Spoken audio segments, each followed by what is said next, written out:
अस्तिको एपिसोडमा हामीले धेरै विषयवस्तुमा चर्चा गरेका थियौँ। त्यसमध्ये श्रम संस्कृति पार्टीका अध्यक्ष हर्क साम्पाङको भूमिका, धार्मिक तनाव बढेको बेला रचनात्मक देखिएन भन्ने सम्बन्धमा केही कुरा बोलेका थियौँ। बोल्न त सीके राउतका बारेमा पनि हामीले बोलेका थियौँ, तर चर्चा हर्ककै बारेमा बढी भयो। दलहरूमाथि प्रश्न उठाउने हाम्रो धर्म थियो। प्रश्नको जवाब साम्पाङले 9.5 मिनेटको भिडियोमा दिनुभएको छ, जसमा उहाँले कसले कति पैसा दिएर मलाई प्रश्न गरेको भन्ने प्रश्न 5 पटक र आफ्नो इन्टरभ्यू लिन आउनु भनेर 5 पटक भन्नुभएको छ। अनि 5 पटक मेरो इन्टरभ्यू लिन आउनु, मैले दिएको जवाफले तिम्रो पत्रकारिता सकिन्छ भन्नुभएको छ। एकपटक उहाँको कुरा छोटोमा सुनिहालौँ। यो वीरेन्द्र जैरू कि फैरू भन्ने मान्छेलाई म यो भन्न चाहन्छु। र यो मान्छेले यत्रो ठुलो गफ गर्दाखेरि एउटा इन्टरभ्यू गरेर मेरो लिनु नि हो, होइन? इन्टरभ्यू मेरो लिनु नि, कसले कति दिएर, होइन? भरण पोषण के गरेर चाहिँ साथीले यस्तो गीत गाएको हो। साथीलाई म भन्न चाहन्छु, एउटा इन्टरभ्यू मेरो लिनु, होइन? इन्टरभ्यू मेरो लिनु। त्यो इन्टरभ्यू लिएको भोलिपल्टदेखि पत्रकारिता छोड्ने बनाउन सक्छु।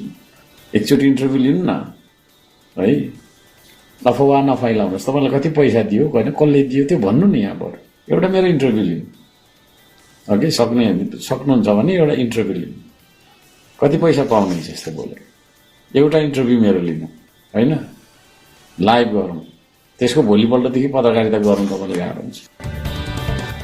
पहिलो कुरा त हामी कसैसँग पैसा लिएर कसैको विरोध वा समर्थन गर्दैनौँ। सिधा कुरा, जनतासँगले आर्थिक कारोबार गर्दैन। हाम्रो क्युआर कोड पनि छैन। तपाईको विरोध गर्दा पैसा आउँछ भने हाम्रो विरोधमा तपाईका कार्यकर्ता पनि उत्रिएकै छन्। हाम्रो प्रश्न छ, हाम्रो विरोध गर्ने तपाईका समर्थकलाई चाहिँ तपाई कति पैसा बाँड्नुहुन्छ? होइन, त्यो पार्टी त हाम्रो आन्तरिक विषय हो नि, यो संसदको। इन्टरभ्यू लिन आउनु कि आउनु भनेर पनि उहाँले 5 पटक भन्नुभयो। सिधा कुरा जनतासँग भन्ने कार्यक्रमले खास अवस्था बाहेक सामान्यतया स्टुडियोमै बोलाएर कसैको पनि इन्टरभ्यू लिँदैन। कानुन बनाउने मान्छेलाई नसिकाउनु न कानुन। न्युज 24 मा अन्तर्वार्ताकै कार्यक्रमहरू पनि छन्। टिमका साथीहरूले तपाईलाई फोन अवश्य गर्नुहोला। अब रह्यो कुरा तपाईको जवाफले पत्रकारिता सकिने, यसमा हामीलाई कुनै चिन्ता छैन। एउटा पत्रकार, एउटा सञ्चार माध्यम बन्द नै भए पनि फरक पर्दैन, अर्को खुल्छ।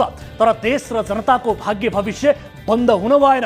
एउटा पत्रकार बिग्रे, एउटा क्षेत्रमा अलिकति धक्का लाग्छ, तर एउटा दल, एउटा नेता बिग्रिँदा हजारौं निर्दोष नेपालीको बलि चढेको तपाईँ हाम्रो आँखा अगाडि नै छ। सोझा सिधा जनताले नेताको विश्वास गर्छन्। उनीहरूले भने बमोजिम मर्न र मार्न तयार हुन्छन्। अन्तिममा त्यस्तो डेडिकेसन भएका कार्यकर्ताको हालत के हुन्छ? अनि जनता भड्काउने नेताहरूको शान शौकत कस्तो भयो? यो कुरा हामीलाई जति तपाईलाई पनि थाहा नै होला। अध्यक्ष साम्पाङले संसदमा प्रश्नमाथि प्रश्न राख्नुहुन्छ, ठिकै छ, किनभने यो लोकतन्त्र हो। यसै कारण हामी पनि तपाईहरूमाथि अझै निर्मम, अझै घातक प्रश्न उठाउँछौँ। यही कार्यक्रमका संस्थापक रवि लामिछानेले राजनीति सुरु गरेपछि उहाँलाई त हामीले बाँकी राखेका छैनौँ भने तपाईलाई मात्र कसरी आरक्षण दिन सक्छौँ? रवि र बालेनबारे हामीले गरेको टिप्पणीको भिडियो तपाईँ स्वयंले फेसबुकमा सेयर पनि गर्नुभएको थियो। अहिले नामै बिर्सिनु भएछ। सारमा कुरा के हो भने हामीले प्रश्न उठायौँ, तपाईँले पास मार्क मात्रै भए पनि आउने प्रश्नहरू छानेर जवाब दिनुभयो। तैपनि दिनुभयो, ठिकै छ। अध्यक्षज्यूलाई हाम्रो फेरि पनि सुझाव र आग्रह छ, श्रम संस्कृति राष्ट्रिय दल हो भने यसका नेता कार्यकर्तामा पनि राष्ट्रिय चरित्र हुन आवश्यक छ। धर्म, जाति, क्षेत्रका कुरा गरेर दल बनाउन खोजियो भने त्यो दलदल बन्छ, दल बन्दैन।